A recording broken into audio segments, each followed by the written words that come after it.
Well, flipped up the process. Yeah, I molded the pottery. Hold up. What they gonna do when they show up? Will they ever grow up? Cause some rather breathe with a bowl than a running plant seed with a sower. You remember Noah? What you gonna be when they blow? When they haven't reseed, then it roll up. Think you're gonna go up? You better reread what you know of mainframe, DP, and Tacoma. If you come against the scriptures, man, we gon' rise up. Shalom, y'all. Shalom. It's your boy Michael Israel here. Michael Israel. Appreciate y'all tuning in this morning. Appreciate y'all tuning in. As you can see, we're getting back on more towards the true ministry of spiritual combat, what I typically teach on, and that's dealing with core spiritual issues as it pertains to relationships and just spiritual development. You know what I'm saying? The weightier matters, if you want to put it that way. So shalom to y'all on Facebook. Yaso Jacob, shalom. Anaya Israel, shalom. HTN Hebrew Truth Network, shalom, brother. HTN Hebrew Truth Network, hit me up on email, man. Here it is. Boom. There go my email right there. Hit me up. Wanted to talk to you about something. So yeah, the email's up there. HTN Hebrew Network. Shalom, Tone. See you in there. Shalom up. But yeah, appreciate you tuning in, Tone. Let's see. So yeah, we're gonna get on where is this? Okay, there we go. Make sure I post it.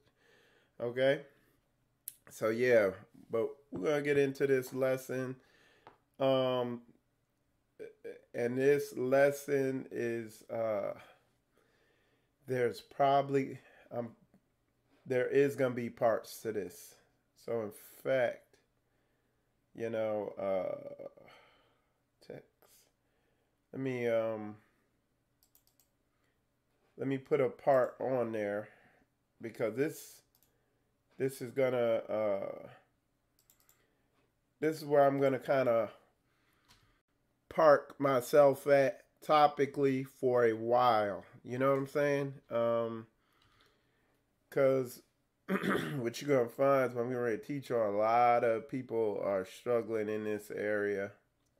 And there's a lot of ramifications in this area, and it's like this is getting the boulder rolling. This is getting things rolling. Once you start, you get victory in this area, then it has huge ramifications. Okay, so let's let me bring up Bible scripture backing up what I'm talking about, and let's get started. So the title of the lesson is The Vicious Cycle of Lust. And why, or it could be the vicious circle of lust. But why I said it's a vicious cycle is because with lust, well, I'll give you an example of one of the cycles. One of the things, shalom, Israel family. Shalom, see you on there. Appreciate you tuning in over there on YouTube. But the thing that makes it so vicious is one of the particular cycles you see is with our men.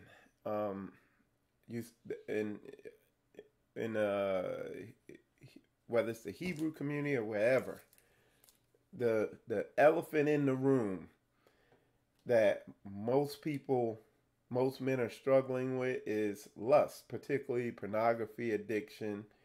And when we say pornography addiction, you could tie Shalom Sue Olivia. When we say pornography addiction, you could tie that into masturbation, pornography addiction, and since 2000 or whatever, and the internet, and then internet pornography and lust addiction or sexual immorality has just skyrocketed. You know what I'm saying? Just went to a whole nother level. Because it used to be you had to go to a video store or something. You had to go out in public. Then they put it to a computer. Then they put it to a laptop. Then you get a cell phone. You see what I'm saying? So it's just highly accessible. And what Satan's doing is making it so that, or what the Most High is doing is making it so that you got to get your mind right. Because they're putting this stuff right in front of your face.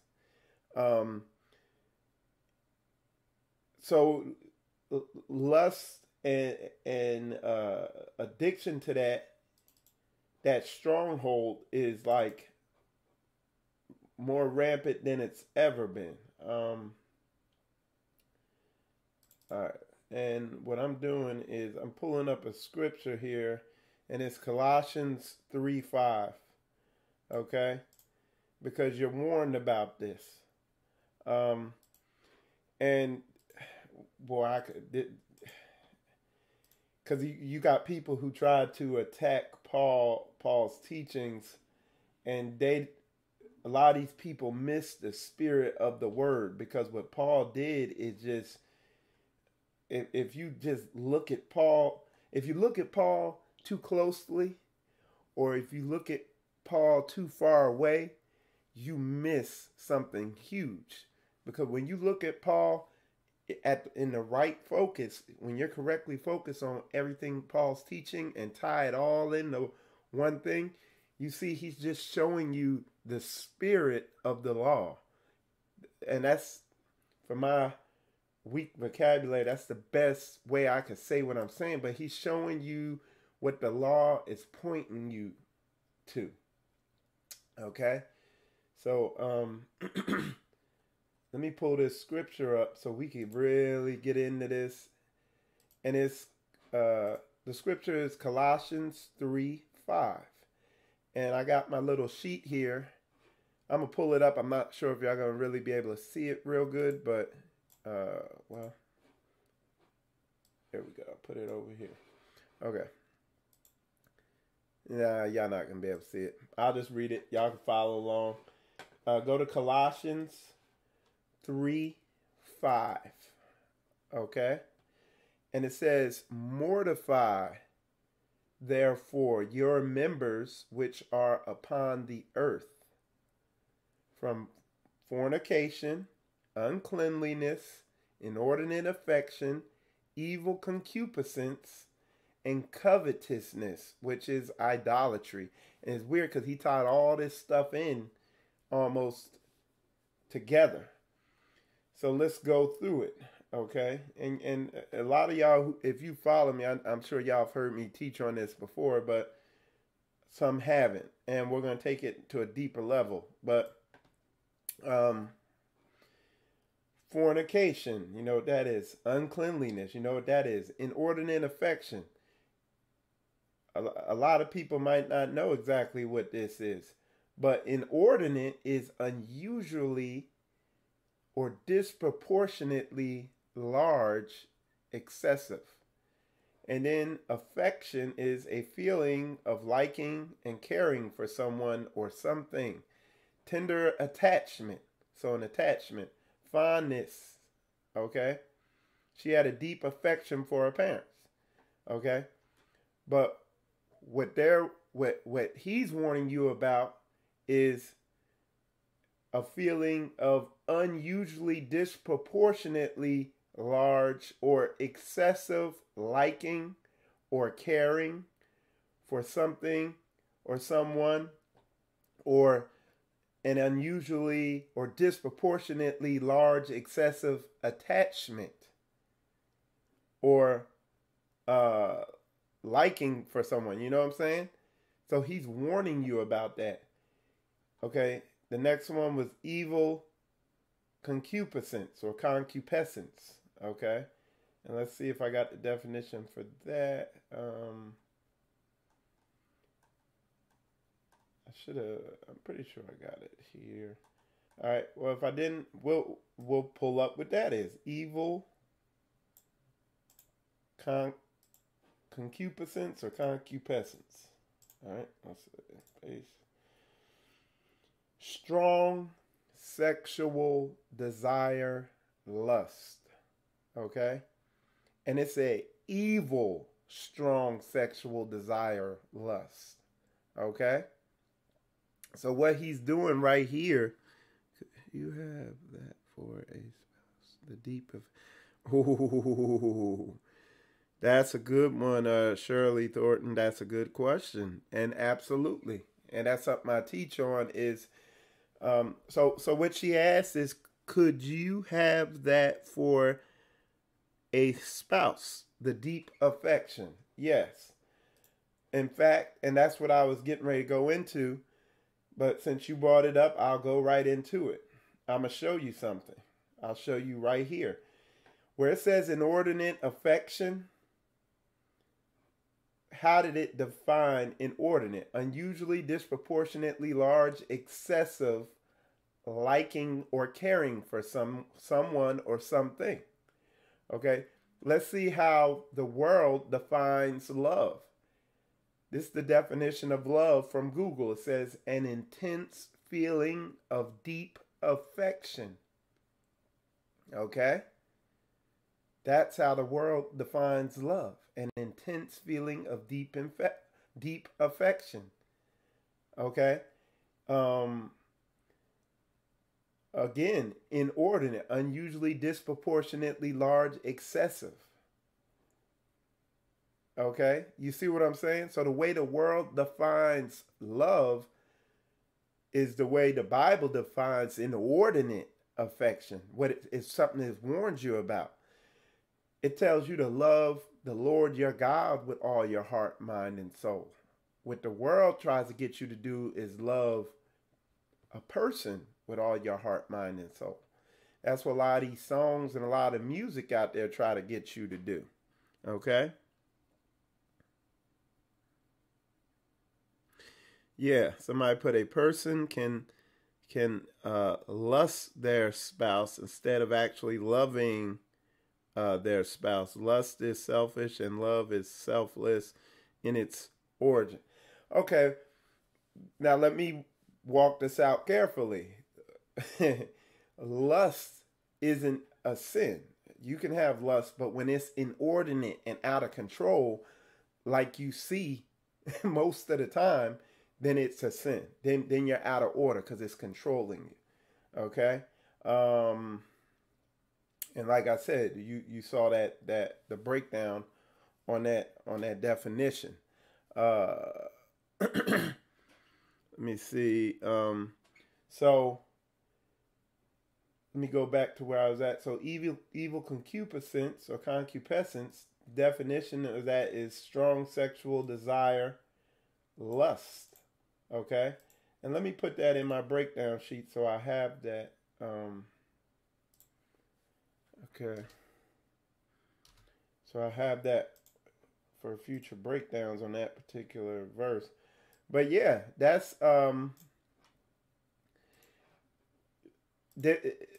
this is where Satan wants you to go.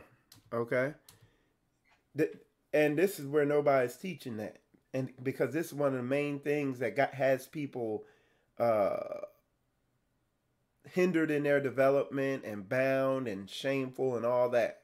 Okay, is this area? Let me see what else we got. So yeah, that was a good question. So yeah, shalom, Sister Tammy, Shirley, shalom, Empowered, Ebony G. Shalom, Israelite Gifts, Zadok, Sue. Shalom, all y'all on there. See you. Shalom, Israel family. See you. Okay. So, let's move forward. And it warns you even more. And here's the definition of lust.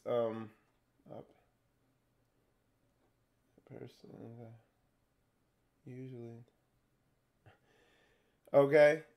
The definition of lust is usually intense, unbridled sexual desire. And we know what the definition of love is. Or if we don't, I'll break it down. Let me go back to my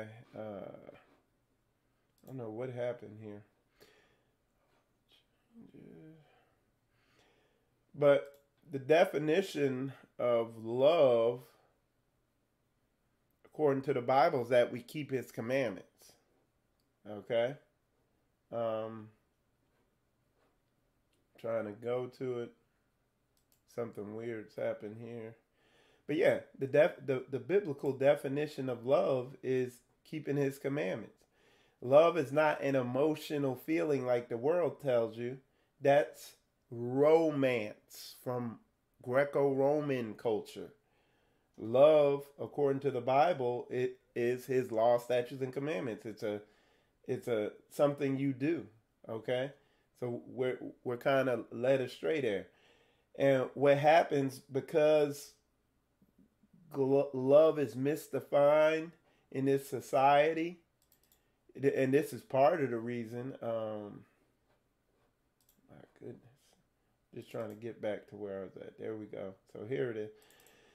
So because love is misdefined in this society, and the definition, the biblical definition of love is 1 John chapter 5. It says, "For this is the love of God, that we keep his commandments, and his commandments are not grievous." So if we're able to do that unto each other and unto him, then everything is going to be, on point. Okay? But what happens, we fall into this world's deception of what love is, an emotional feeling, and we also get caught up in lust, and with especially the men, into pornography addiction. And I mean, I'm not gonna go into all this, but in our culture, when we had a government established, there was if a man was blessed with a high sex drive, there was an outlet for that, because we were established. We would get married at younger ages. If a man was blessed with a high sex drive, there were men had multiple wives and stuff like that. When we had our culture established, when we had our government established, when the Greco-Roman Empire and the Greek Empire came along, it was a highly homosexual empire. They basically believed women were for reproduction and men were for pleasure. Okay? And they instituted what they call monogamy. You could just study the history on that. And they were the only nation who did that. And it's a whole bunch of things on that. But that's irrelevant now. What we have now is a culture of disempowered men who are slaves to lust and pornography addiction. And a lot of these men act that out. And what do we have rampant in our society now? Molestation. A lot of molestation, rape and molestation. I tell you that statistic. By the age of 20 or 19, over half of our black women have been raped or molested. And woof, it gets me mad, that, is that way with our sisters. And it's not just our sisters. The sisters are more willing to come out and admit these situations, but it's the men too. You wonder why there's a huge homosexual population growth? It's because of the same thing. and it's gonna spike even more when these people when this internet boom happened, and this internet pornography boom happened in the early 2000s, when now these kids are getting older, and you're gonna see that situation go up, and this stuff doesn't get taught on, and this is part of that vicious cycle of lust, where Satan wants he wants this to happen to our people so bad, because it causes lifelong trauma that has to be dealt with. And that's why I said I put a part 1 on this, because I got a lot to go in on this. You see what I'm saying? A lot of aspects. So the cycle has to be broke. And what I considered naming this, dealing with hidden hurt, or like, because when this happens to a lot of people, there's deep-seated spiritual trauma deep inside you that you don't even know is there. It's hidden and it's affecting you, and it's causing you to undermine your relationships, whether you're a woman and something's happened to you and you feel a certain way about men, or whether you're a man and you're just struggling with it secretly and you don't know how to overcome this lust, pornography addiction, stuff like that. You don't know how to overcome it, and nobody's teaching on it. Why? Because a lot of people teaching is struggling with it. It's the elephant in the room. And real fast, with you, to not leave you with no solution, but we're going to do a whole couple shows on it. It's called praying. In order to overcome this stuff, you got to pray, fast, and seek the Lord. Praying is not doing some, oh God, thou hast sinned, perfect prayer. No, it's earnestly begging, pleading, supplication. Look up, let me see if I can pull up the definition of the word supplication. Uh-oh, my spelling skills coming up. I spelled it right. Yeah, but look, I'm going to show y'all what the definition of that word supplication is. Let me make this bigger so y'all can see it. And let me put it up here. There you go. So that's the definition of the word supplication. Let me fix something here. Okay. So supplication is the action of asking or begging for something earnestly and humbly. That is how you pray when you're trying to overcome these strongholds. Okay? And I'm telling you this because I've went through it. I've overcome pornography addiction and all that stuff like that. So it says earnestly. The definition of that is with sincere and intense conviction. Seriously. You see what I'm saying? So not one of these holier than thou prayers, but this is some real no joke, I want this thing off me prayer, and you need to get it off you. It's worth you putting everything else in your life on hold and just dedicating everything, all your free time to this spiritual battle. Okay? So I said praying with supplication earnestly. You know what I'm saying? Praying, fasting. And if you can't fast from food, fast from something else. If you can fast from food, fast. Skip a meal every day, whatever, however much you could do. Do a sugar fast. Anything containing sugar or complex carbs or whatever you fast from. Definitely fast from TV. Like, this is so important. It's the most important thing in your life outside of breathing and eating. You know what I'm saying? And then seeking the Lord. When I say seeking the Lord, studying teachings like this, studying your Bible first, finding these scriptures that apply to the spiritual warfare you're in. A good place to start is Psalms. But going to war with this thing till it breaks, till the Most High breaks it. Because when I overcame it, when I overcame this thing, uh, it I had to stop fighting and just go look at the stuff. I just said, you know what, Lord, I can't fight anymore. I'm gonna just look at it. But what I can do is stop eating, stop watching TV, stop drinking anything with sugar in it. Like anything I could give up, I was giving up. And I was praying, fasting, and focusing on him and focusing on what I could do. And it was straight, what's my channel called? Spiritual Combat. It was straight up. And guess what? He lifted it off me.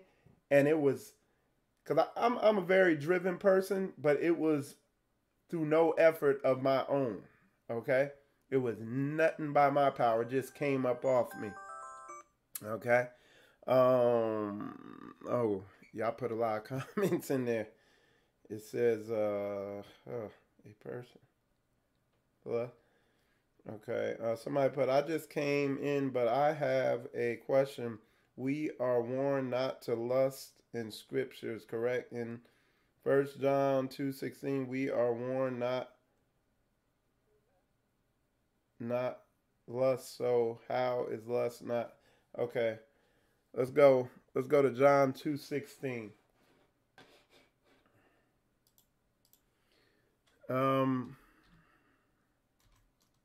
All right, hold on. 2:16. Whoops. John. I don't know. They always try to pull up anything but the King James Bible when I do a search. They don't want me looking at that thing.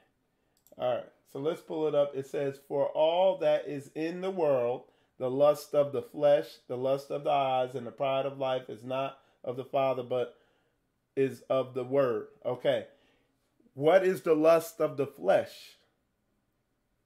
And it says, and what is the lust of the eyes and the pride of life? So what it's talking about there is worldly lust. Okay.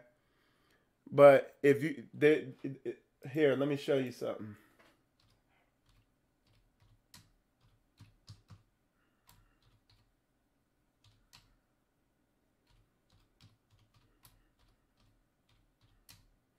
Hold on.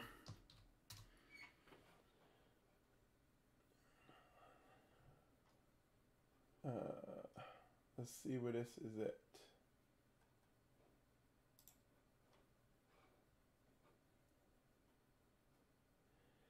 So, if you're walking in accordance with the Most High, and this is in Torah, so if you're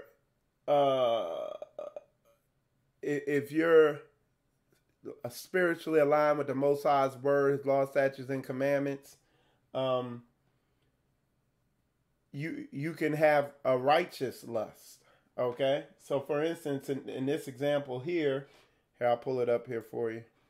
This is Deuteronomy 14:26. It says, and thou shalt bestow that money for whatsoever thy soul lusteth after, for oxen, or for sheep, or for wine, or for strong drink, or for whatever the soul desireth, and thou shalt eat there before the Lord thy God, and thou shalt. So but I understand what you're getting at is, yeah, the use of that word. If it's a desire, because a lust just mean a strong desire for something, okay? In the context it's using. So if it's a lust that doesn't line, and it's a strong desire that doesn't line up with the Most High's word, which clearly sexual desire, that it just overtakes you and you can't think straight, it absolutely is a sin.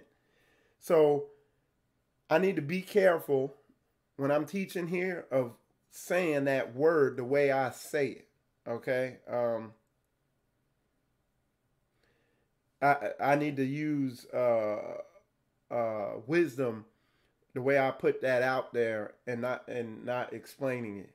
Okay, so I understand what you're getting at. So somebody said so multiple wives uh was the answer to not having self control. I'll put it to you like this. There's men that, and because that's going to be a whole show. You should be able to mortify any of your members and not need to. You see what I'm saying? The only thing you should need to do is, after holding your breath for 20 seconds, be able to breathe. You know what I'm saying? If you're looking at hold on one second here. Let me fix this. Okay. So yeah, and that's a good question. Why? Okay. Anyway. Yeah. So if you're up there and here's I'll tell you a perfect example. I'm gonna tell you what happens. A lot of men, because they burning with lust, they just go out and get a woman, and they haven't even developed themselves into a real man, and not even multiple wives. They'll get a wife, okay, but they haven't done the work and developed themselves, gotten their lust under control, gotten their spirit under control. So they don't even need to be in a relationship with one woman, because that won't fix it. There's dudes with multiple wives and still hooked on internet porn because they're just lusty. You know what I'm saying? So yeah, having a wife isn't the solution to a lack of self-control, whether it's over your sexual desire or whatever. You know, whatever you have a lack of self-control over, having it is not gonna satiate it or satisfy it. So no, that's not the answer to it. Okay? For instance, I talk about me. It's like, because the Bible talks about afflicting your flesh. You know, I've got to the point where I don't need, I could go for periods without having sex. You know what I'm saying? Sex hasn't become a god to me. I didn't, because there's a temptation to feed that sexual desire. And you have to afflict it. You have to not give into it. You have to strengthen your spirit. Strengthen that spiritual muscle. So yeah. So multiple wives was the answer to not having self-control? No, it's not the answer to it. But when you do have self-control, and I'll do a whole lesson on that in this series. But when you do have self-control, then you're ready to go in and you can be fruitful in a relationship. And when you're spiritually developed, you can be fruitful in a relationship. And when you dealt with this stuff. Sister Tammy, let me know if I answered that completely. If not, I'll go in even more. It says, yes, sir, you are teaching the right things regarding fighting in the spirit realm. I am going in right now. Be back in a few. Okay. Okay, sis. That's cool. But yeah, it's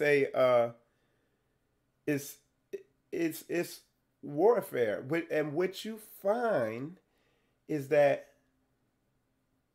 the reason why I said it's a vicious cycle is because you get a dude, he full of lust, and he not dealing with it. He don't know how to deal with it. And what happens is the lust manifests. He either molests somebody or he do some woman wrong and hurt her. Then this woman got this deep-seated hate. Then she's seeing men a certain way, and it puts a spiritual block up in her or whatever, a spiritual stronghold, or it turns into demonic oppression or possession or whatever, where now the women are against the men. So, all right.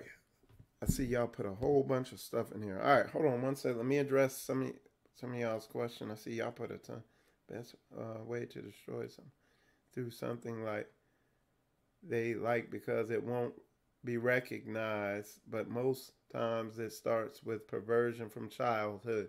Exactly. Being violated can destroy you even in adulthood. That's good. And this is the thing. I mean, I can't say it any better than Israel Gifts put it.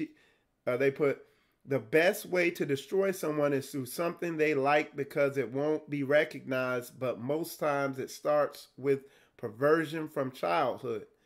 Okay? Being violated can destroy you even in adulthood, and not can, does. You wonder why a lot of the relationship dysfunction that I deal with people with counseling, it goes back to something like that.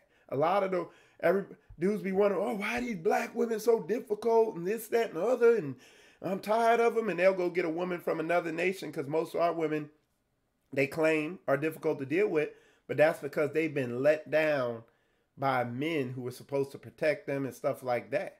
So they feel some type of way. And the burden falls on us as men. I mean, and it's our nation. Like, if we can't get with our sisters and endure the frustration and go through the pain with them and be patient with them, and it can be testing. But you're going to just give up and get a woman from another nation because these women are difficult to deal with. But I told you the statistic, over half of our women been raped and molested. And a lot of people are, hey, my responsibility, she need to act. So it is. We got to start thinking like a nation. We got to start playing team ball. A lot of our men are selfish. If you looking at internet porn and then you just giving up on our women, all that stuff like that, that's weak. And if I meet you and you're a brother and you got a woman from another nation, I have no problem with you. Don't think I'm coming like that. I deal with women and men in mixed relationships. Don't understand that I'm not coming at you like that. Because a lot of people don't. I'm just showing you what the dynamic is. Okay? The more personal, the more universal. A lot of people make decisions this way, you know? But I'm saying in this understanding, and if you're in one of these relationships, take this into consideration. Patience, long suffering, all that. It's tough. It's tough. And I want to just reiterate, I'm not attacking mixed relationships or anything like that. I deal with people like that. And when I say I deal with them, I have no problem with them. If they in this truth, they brothers and sisters in this truth too.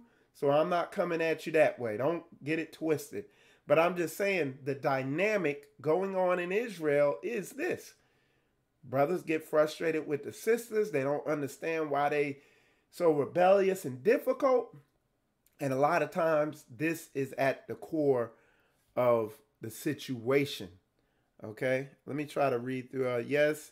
And that violation can start long cycles of promiscuity, and many people who deal with that don't know why or how they got there. And that's what this series, the sister said, yeah, when you get violated or something like that when you're young, it creates a life of promiscuity,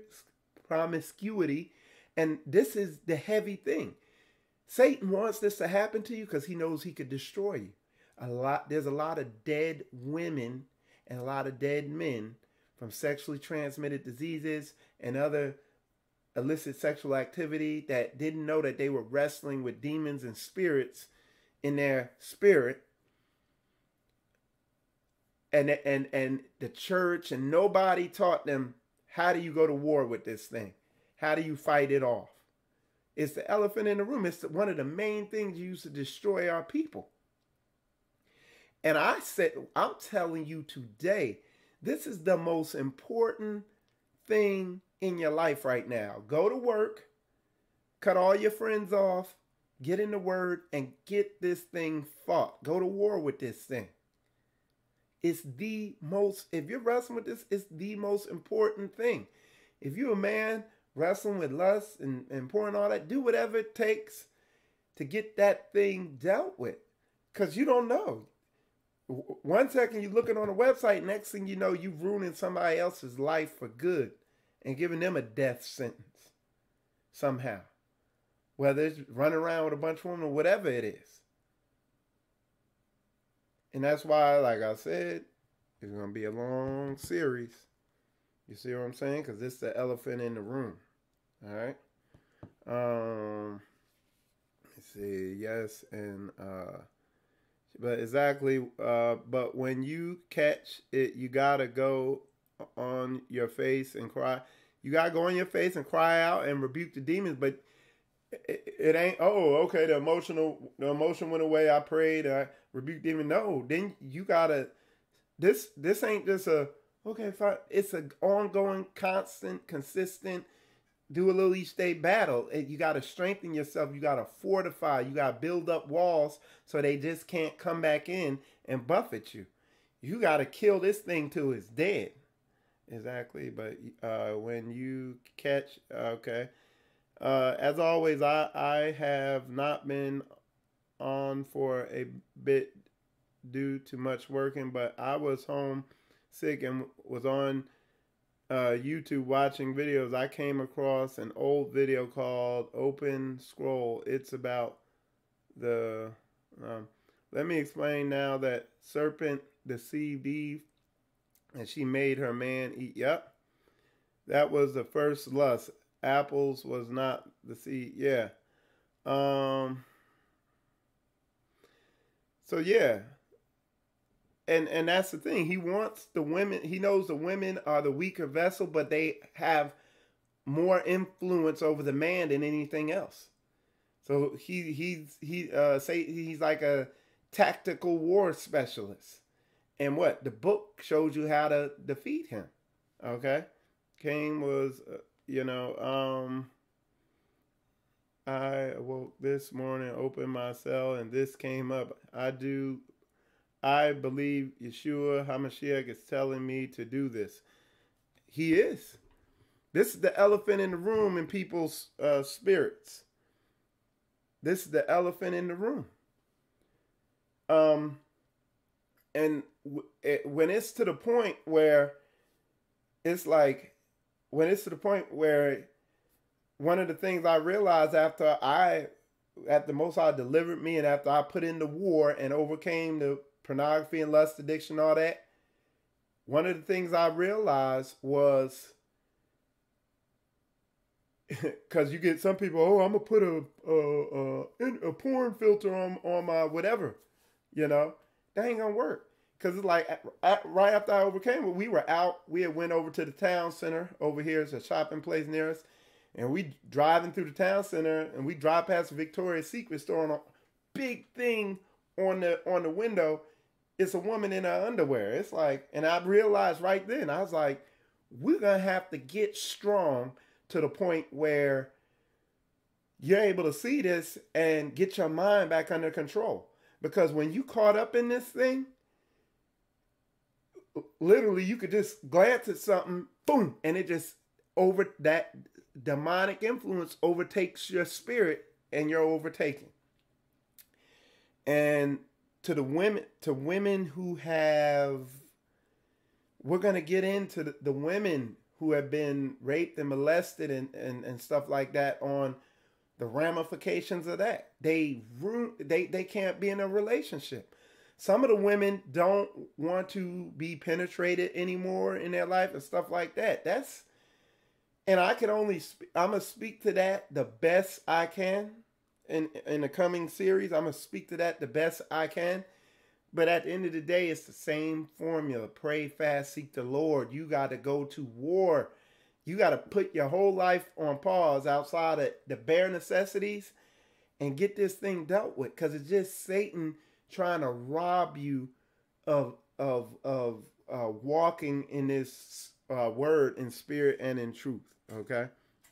Anyway, y'all, with that said, I gotta get ready. I gotta go to work. But what I'm gonna do tomorrow morning, and y'all pray for me, because I know anytime I start bringing stuff like this out, spiritual attacks come. It get crazy in my life.